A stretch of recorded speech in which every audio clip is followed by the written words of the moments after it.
ਸਵਰਨ ਕੌਰ। ਅਸੀਂ new Ruby hospital 'ਚ admit ਹਾਂ 25 ਤਰੀਕ ਤੋਂ। ਮੈਨੂੰ ਡੇਂਗੂ ਦੀ ਪ੍ਰੋਬਲਮ ਸੀ ਤੇ ਮਦਰ ਨੂੰ ਸਾਹ ਲੈਣ 'ਚ ਦਿੱਕਤ ਸੀ ਤੇ ਅਸੀਂ ਬਿਲਕੁਲ ਹੁਣ ਠੀਕ ਹਾਂ। ਡਾਕਟਰ ਸਾਹਿਬ ਦੇ ਟ੍ਰੀਟਮੈਂਟ ਜਿਹੜਾ ਸਾਡਾ ਬਹੁਤ ਵਧੀਆ ਹੋਇਆ ਇੱਥੇ ਨਿਊ ਰੂਬੀ ਹਸਪੀਟਲ ਤੋਂ।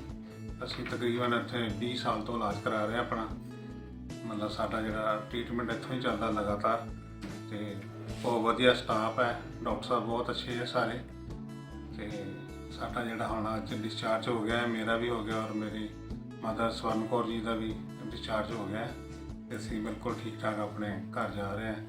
ਤੇ ਅਗਰ ਕਿਸੇ ਨੂੰ ਕੋਈ ਜ਼ਰੂਰਤ ਹੈ, ਕੋਈ ਪ੍ਰੋਬਲਮ ਪੈਂਦੀ ਹੈ ਤੇ ਨਿਊ ਰੂਬੀ ਹਸਪੀਟਲ ਤੋਂ ਵਧੀਆ ਆਪਣਾ ਟ੍ਰੀਟਮੈਂਟ ਤੁਸੀਂ ਕਰਾ ਸਕਦੇ ਹੋ।